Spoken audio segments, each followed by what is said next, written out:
Olá! Estereótipo é um modelo ou uma ideia pressuposta sobre uma pessoa.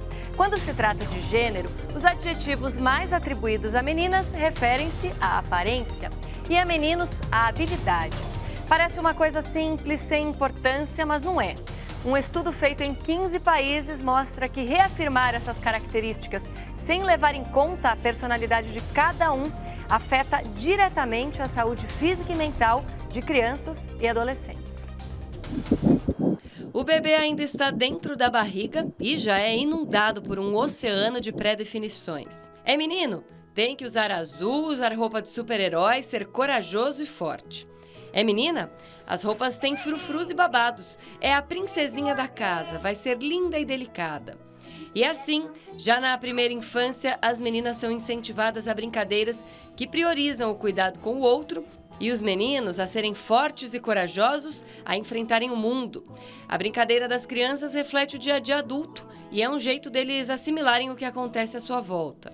Por volta dos 3 anos de idade, a maioria das crianças já conhece sua própria identidade de gênero e se rotula como um menino ou menina. Ao restringirmos as bonecas e panelinhas apenas às meninas, estamos dizendo que o cuidado dos filhos e da casa é tarefa de mulher. Mas esse conceito ainda cabe nos dias atuais? Cada vez mais as mulheres têm cobrado uma divisão justa de tarefas em casa. E muitos homens já se sentem perdidos com relação ao seu papel em casa e na sociedade. Mas o que é hoje em dia papel de mulher e papel de homem? E até que ponto essa pré-definição de papéis tão rígidos é natural? E até que ponto ela é imposta? Para entender melhor as consequências da imposição de estereótipos de gênero, conversamos hoje com as pedagogas Gabriela Tebet, professora da Faculdade de Educação da Unicamp e pesquisadora da infância, e Larissa Gandolfo, uma das idealizadoras da oficina de desprincesamento. Você também pode participar dessa conversa. Mande suas perguntas e comentários pelas redes sociais usando a hashtag Panorama TV Cultura.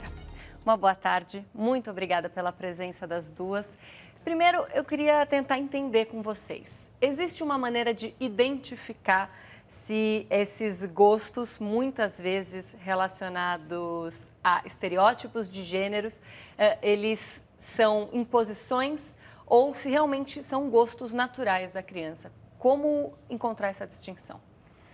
A gente tem tido hoje, contato com muitas pesquisas que vão falar a respeito de uma construção social da realidade. É uma perspectiva que tem me instigado bastante, de como o modo como a gente vê, interpreta e vive a realidade, ele é uma construção social. Então, aí tanto a gente pode pensar nisso do ponto de vista de gênero, como a partir de muitos outros critérios. E o que isso significa?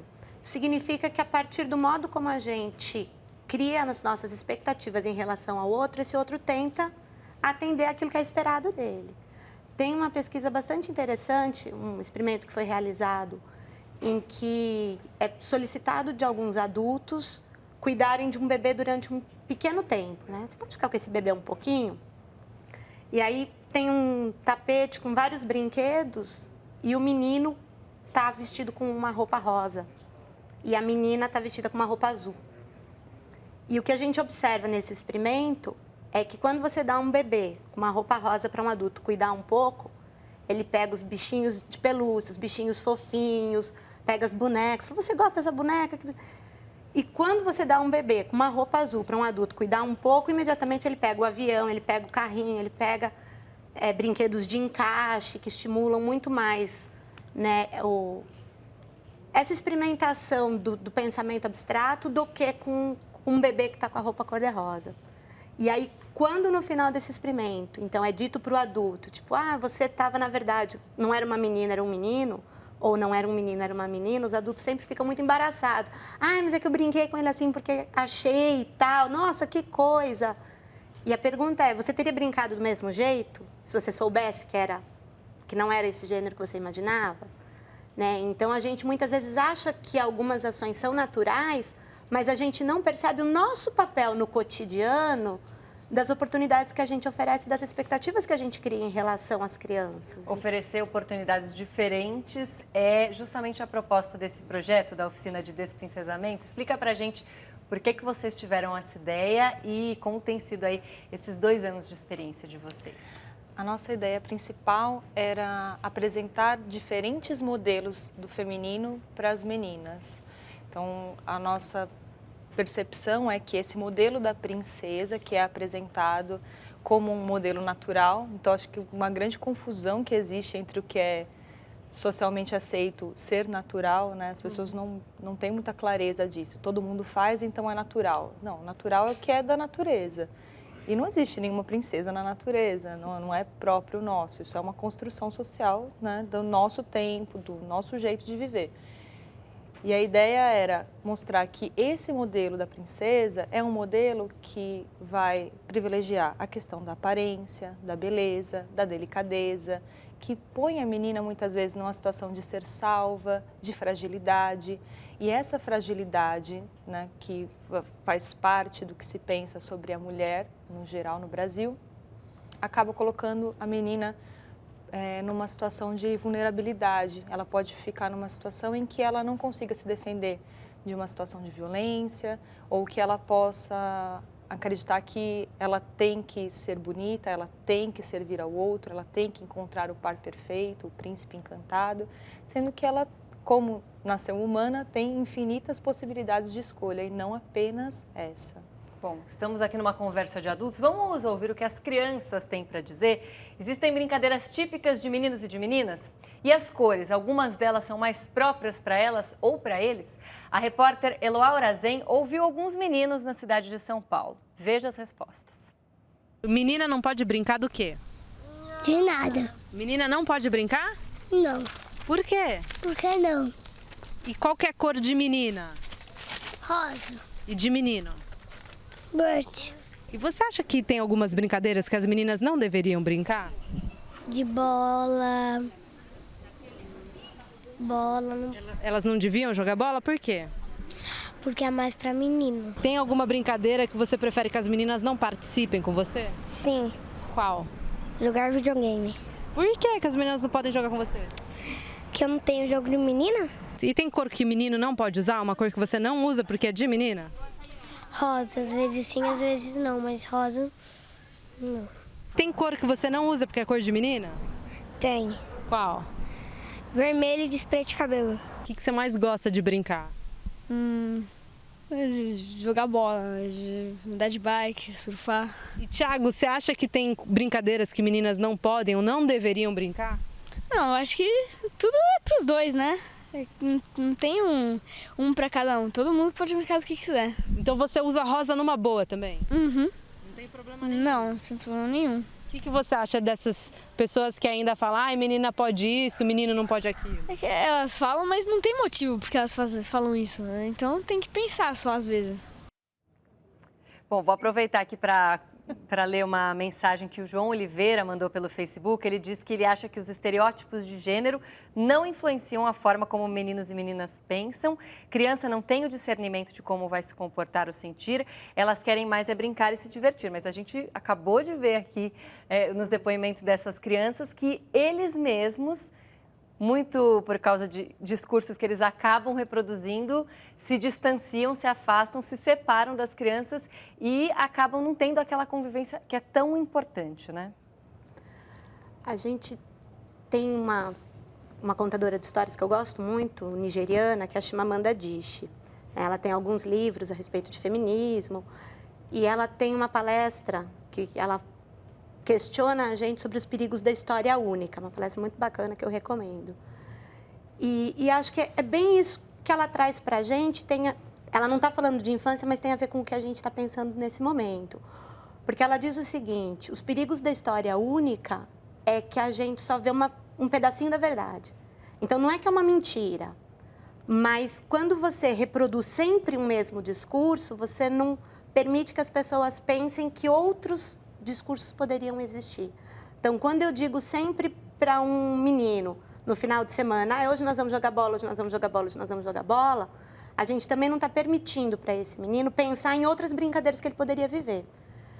Quando você pega uma criança, uma menina no final de semana, e sempre propõe as mesmas brincadeiras e nunca leva ela para jogar bola, você também não está permitindo a ela experimentar todas as potencialidades do seu corpo, brincar e experimentar ludicidade de um modo completo. Talvez a questão chave seja justamente essa, né? Deixar que a criança tenha inúmeras experiências, né? E não, muitas vezes, involuntariamente limitar que ela faça só 1, 2, 3 ou 4 coisas que são características, digamos, do gênero da criança. Não é falar que ela não pode ser uma princesa, mas sim que ela pode ser uma princesa e muitas outras coisas. É nessa linha que segue a oficina de vocês? Sim, e essa ideia de que a criança só quer brincar, que a criança não identifica o que ela está brincando, ou que ela não consegue perceber como ela vai se sentir em relação à brincadeira, ou como ela vai se comportar no futuro, ela só quer brincar, é muito isso, entender que a brincadeira, no final das contas, é uma coisa natural, espontânea, mas a brincadeira ela também é socialmente aceita. E na nossa sociedade, na nossa espécie, da forma como nós vivemos, ela também é mediada pelo brinquedo. Então, que brinquedos nós oferecemos, que atividades nós oferecemos para meninos e para meninas, e perceber que isso é formativo de como nós nos tornamos.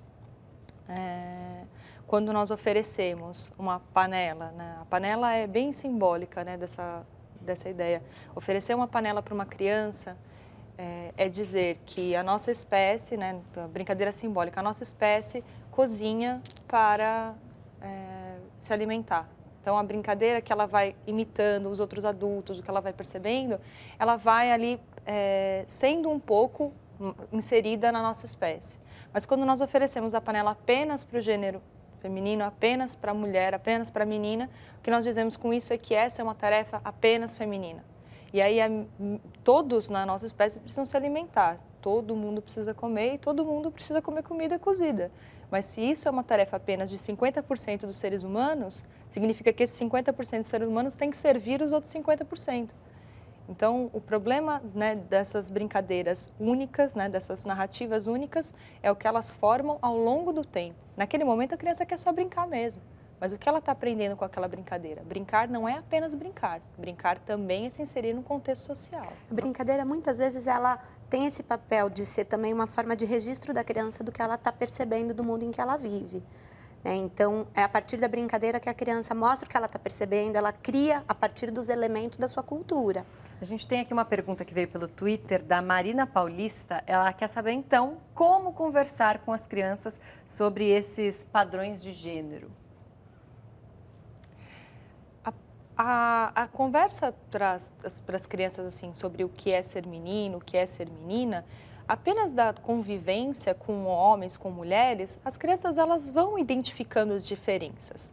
O que é importante é que na hora de abordar coisas que são de meninos e coisas que são de meninas, se lembre da possibilidade de apresentar novas experiências para as meninas. É aquilo que ela estava falando. Se sempre só tem meninos jogando bola, a menina já vai entender que aquele não é o ambiente dela. E assim, ela vai se afastar desse ambiente se ela não for convidada. Então, como inserir, né, meninos em ambientes que são tradicionalmente femininos, meninas em ambientes que são tradicionalmente masculinos, para que isso, ao longo do tempo, possa ser modificado. Não é uma coisa que vai mudar do dia para a noite, né? A gente está mudando, a gente está vivendo uma mudança de paradigma nesse aspecto. E acho legal também a gente perceber o que é um discurso, né? Então, quando a questão nos instiga a pensar como é que a gente conversa sobre isso com as crianças, acho que entender que a gente conversa muitas vezes sem palavras, né? Então, a gente conversa também, né, por atitudes, a gente conversa pelo exemplo, né? A gente escuta muito situações do tipo, na divisão doméstica de tarefas em casa. Ah, não, meu marido não ajuda a cuidar do filho, da filha, porque ele não tem paciência. Ah, não peço para ajudar a lavar a louça porque não lava direito. Bom, a primeira vez que lavei louça também não lavei direito, a primeira vez que eu tive que cuidar de criança eu também não cuidei direito. Foi o fato de que eu tive que fazer isso várias vezes, nasce sabendo nada, que né? fez com que a gente tivesse maior inserção nessas atividades. Então, se a gente também não oferece para os meninos a oportunidade de aprender essas tarefas, eles nunca vão ser bons nela. Então, acho que mais do que conversar com as crianças, é como é que eu me porto no dia a dia e como é que eu organizo também ali as experiências que a gente oferece para essas crianças. Muito bem, vou fazer uma pausa aqui na nossa conversa e vamos para um rápido intervalo, voltamos já.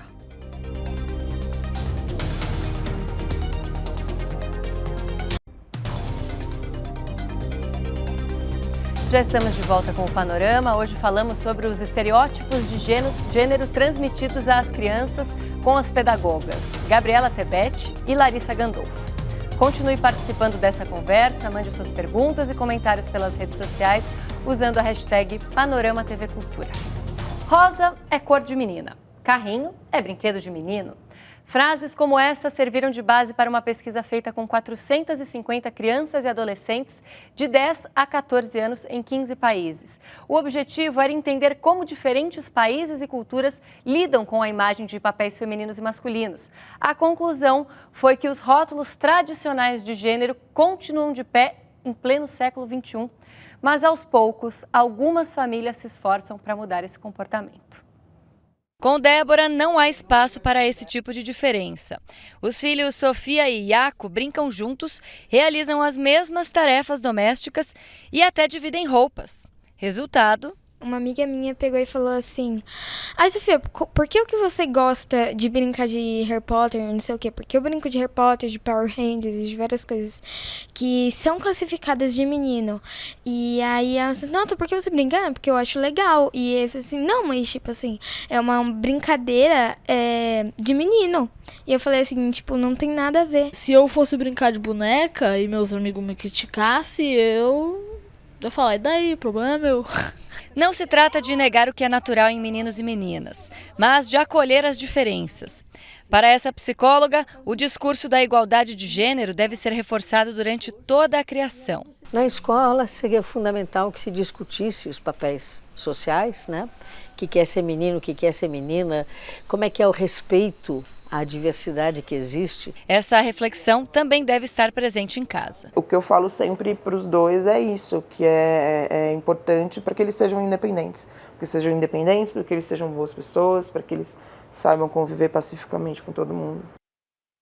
Bom, vimos aí o bom exemplo da Débora, que ela cria os filhos pensando realmente e entendendo que toda essa vivência, desde que ela é criança até a adolescência, vai refletir na formação dessa pessoa como adulto. As crianças vão sendo desafiadas no dia a dia pelos coleguinhas da escola, que muitas vezes criticam algumas atitudes que essas crianças têm.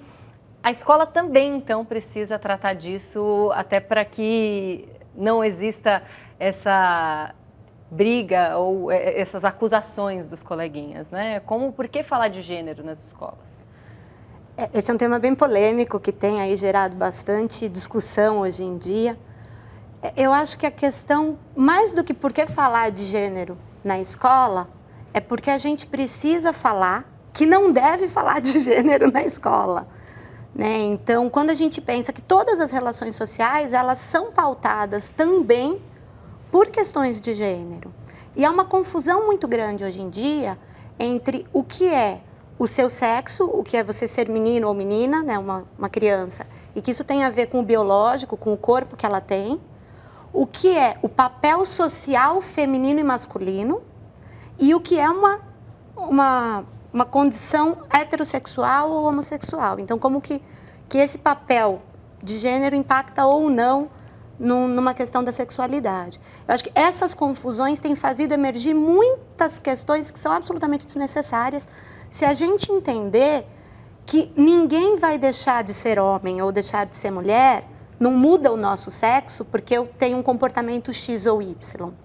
Quando a gente pensa numa questão de sexualidade, aí eu iria até mais adiante, né? A gente vive numa sociedade que a gente vê muita violência contra os homossexuais.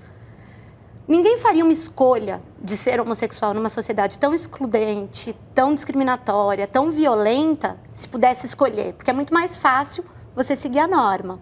Ninguém escolheria fugir do estereótipo de gênero dado e enfrentar a sociedade, e ter que se ver muitas vezes em situações constrangedoras, simplesmente porque eu quero. Então, a gente entender que não é porque uma vez um menino brincou com uma boneca que ele não vai mais ser menino ou que ele vai ser gay.